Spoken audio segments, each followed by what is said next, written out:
once a day that I would pray for you. I'd go and misbehave just so you'd notice too. Sneaking looks up and down from across the room. And damn, what a hell of a view. I feel good, you look great, I like you. And what we had happen here was that she was pulling out of the garage, which is very normal. What happened is they slid up against the frame of the door of the garage door, and it leaves a lot of transfer from the paint of the garage door. Now, this is you as a detailer, you have to examine and kind of assess and strategize, because there's lots of transfer from here all the way down here. So there's going to be different stages from removing the transfer, finding out exactly what scratches are left behind. Can you wet sand or polish the scratches out? I can tell right here that these scratches are so deep that they literally gouged into the metal.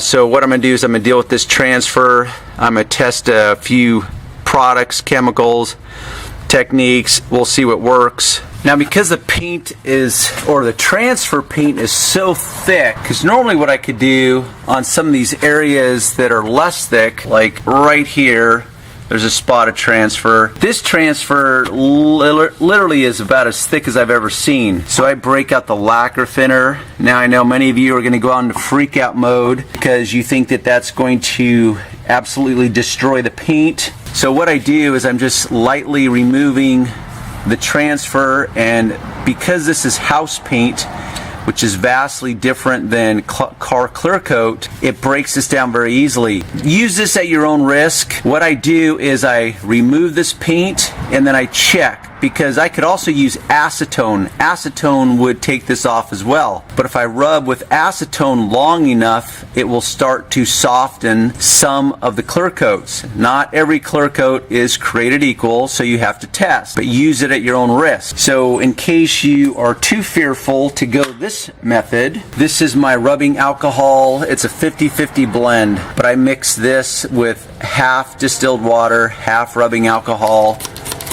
I can spray this on, and I can use the magic eraser, and let's see what happens. Yeah, in fact, it does remove it, but as you can see, it requires more work. But in some ways it's safer. But I know that using this much rubbing with the magic eraser is going to definitely abrade the paint. Now I already know the paint's abraded underneath or scratched underneath, because you're not going to get this much transfer on a car without doing some damage underneath. But see how much longer it's taken me to get this off with the magic eraser. Now I already know I'm going to have to polish afterwards. It really doesn't matter which way I go. I mean, I could literally break out some sandpaper and sand this off if I wanted to, because I know I'm going to have to whip out the buffer and do some polishing to begin with. But really, this is the more, immediate, simple, straightforward approach in the moment, so that I can assess what kind of scratches I have going on. Now, before I started this, I had a discussion with the customer, and I told them that this is something that I could fix 85 to 90%. Now, if you think about it, when you assign numbers like that, you're automatically going to set up expectations, and that's why I, as a rule, under-promise and shoot to over-deliver in these kinds of moments. Now I've just switched back to the lacquer thinner because it just cuts it off so much easier. And after I use the lacquer thinner, I kind of test with my fingernail to make sure the paint is not softening up. If I was using acetone, it would be more of an issue, but this lacquer thinner really cuts this house paint very easily and quickly. But as far as those expectations, people want to really, know of a sure thing. They want to quantify everything, meaning they want exact numbers.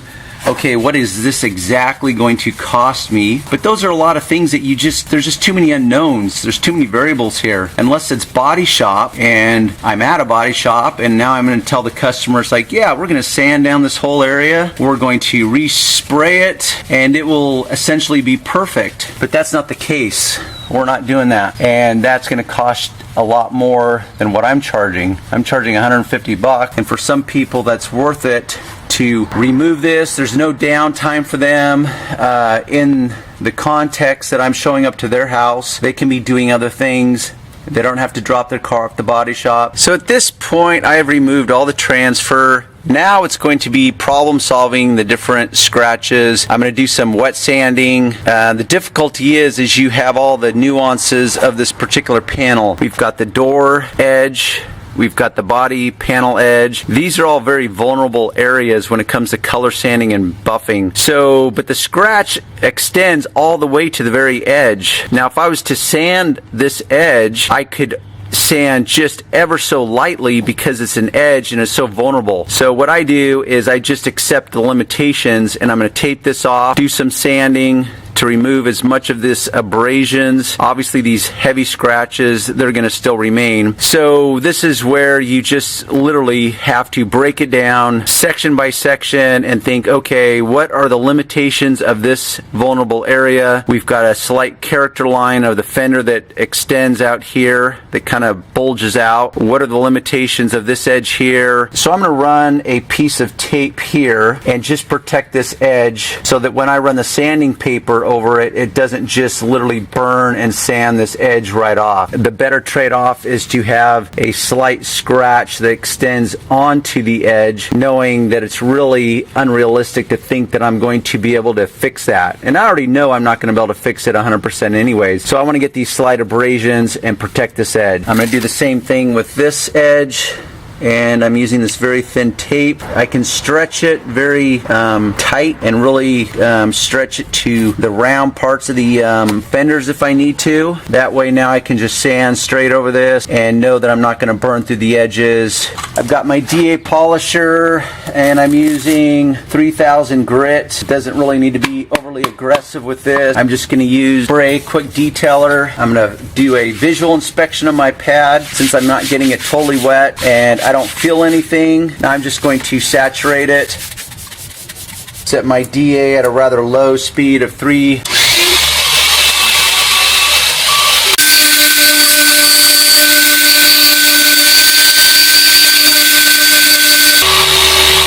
Now I'm really not going to overthink this part, paint gauge and determine how thick it is. This is where it's pretty easy to apply deductive reasoning. Car's only a year old and I already know that I'm not going to be able to color sand these scratches out 100%. I'm just trying to get rid of the abrasions as much as possible, and I also do what's called a fingernail test, and I can grab the edge of these fingernail and that will determine as a rule that it has already scratched through the clear coat. It's very thin. To use a comparison, if you have a sticky note, the thickness of a sticky note is generally thicker than that of clear coat. If you have ever felt or seen a package of cigarettes and that clear plastic wrapper on it, that's essentially about the thickness of clear coat. That is very, very thin. So it doesn't take a real significant scratch to go all the way through that. Since this is such a small area of polishing,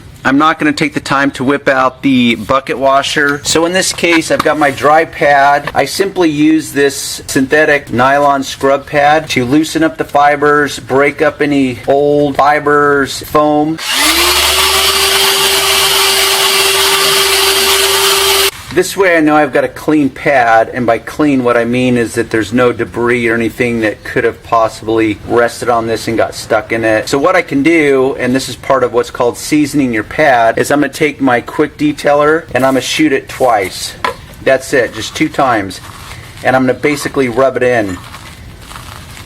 So I barely 2 shots. You'll notice I have my backing plate marked with these black markers. That will tell me when in fact I'm using too much pressure and it has stopped spinning. Still vibrating and it's still going to polish, but it's not spinning any longer.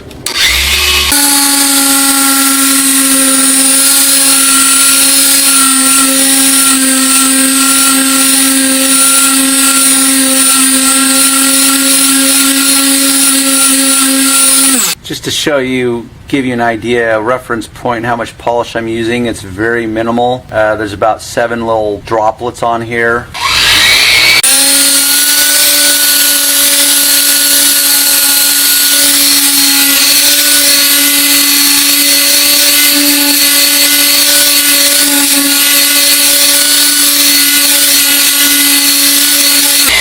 Now, in case you're wondering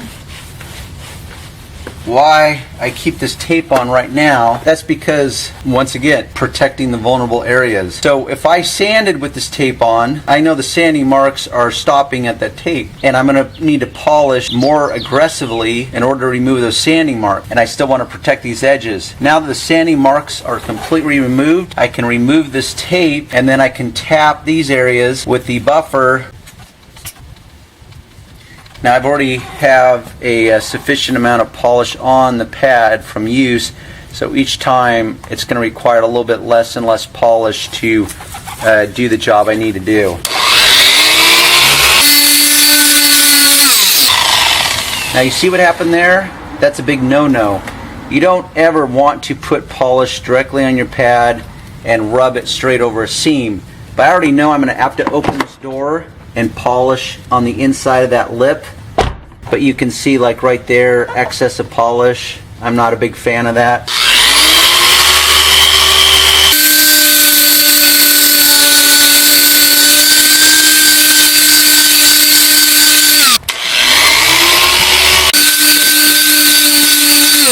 Now that's something that you may be paying attention to, is the fact that I literally just did something that would strike fear into most beginners, and that is to take a buffer and directly polish right on a line or a character line out of fear of burning the paint. And that's what is so safe about these buffers versus a rotary buffer. You'll notice that I literally polished right over this character line. The clear coat is fully intact. I removed all the abrasions on it, but I did not burn through the clear coat. And that's a demonstration of a couple things. One, that these are very user-friendly and very safe. And two, I did not lay into it with 20 pounds of pressure either. But this is now abrasion-free. The clear coat is still intact, and it's where I want it. Same with this edge here. So those areas that were taped up, now it's all polished the way it should be.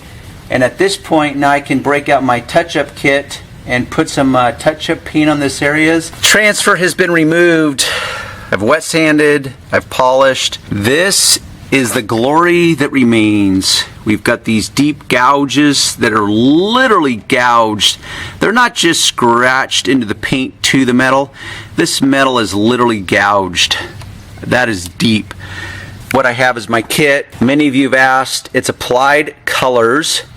It comes with a swatch of, I think, like 500 colors. So what you do is you match up the color. Here we have the grayscale metallic. Touch-up paint's a good add-on for you detailers. I found that the most difficult part, obviously there's techniques to everything, but one of the more difficult parts is managing people's expectations, and so they know the limitations of what you're doing, and you don't create or you don't manage their unrealistic expectations. Because a lot of people think that with touch-up paint it's like this miracle cure, similar to a body shop, where they're going to come out and they're not going to be able to see a single blemish. Well, that's just unrealistic. What I tell people is, hey, right now if you were to walk by your car, most people would notice this from normal viewing distances. Now this lighting may not be ideal for you to see. Most people would notice that. What I want to do is I want to now camouflage it to the point where the common person or passerby is not going to even notice that. You would have to point it out to them as a car owner for them to even have it come on their radar. So briefly, to explain this kit, you have this tray over here. This kit really is cool. It's very compact. You've got these 2 trays of your base colors that you mix. And so this is the finished result from normal viewing distances. As you can plainly see, there's still, damage there. There's no mystery. That's why I told the customer 85 to 90%. So at this point, when people are looking at your car, is that going to jump out at you? No, it's not. Is it still visible? Yes, it is. And that's the trade-off, and this is part of managing expectations. Now, if you look at this scratch here, it was so deep. Now, I could have filled it with some body filler, but then if you truly fill that flat and then you apply paint over it, then essentially you have paint sitting on top. And every little nuance is going to cast a shadow. So right now the light is catching the bottom edge of this scratch and it looks like there's no paint there, when in fact there is paint in there, but it's catching the shadow, and so it's creating a light spot. And every time you turn this car, it's going to give you a different perspective. But with this kit, what you do is you apply the paint and then use this leveler liquid. It's like a watered down, and I don't literally mean they add water to it, but it's a less aggressive solvent.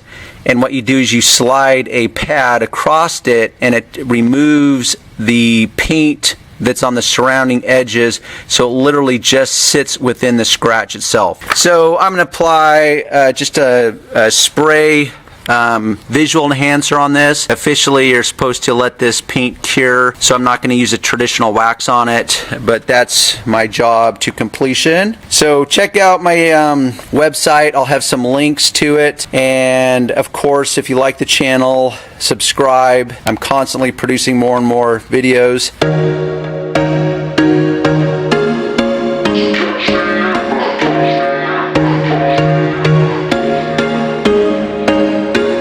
There was once a day that I would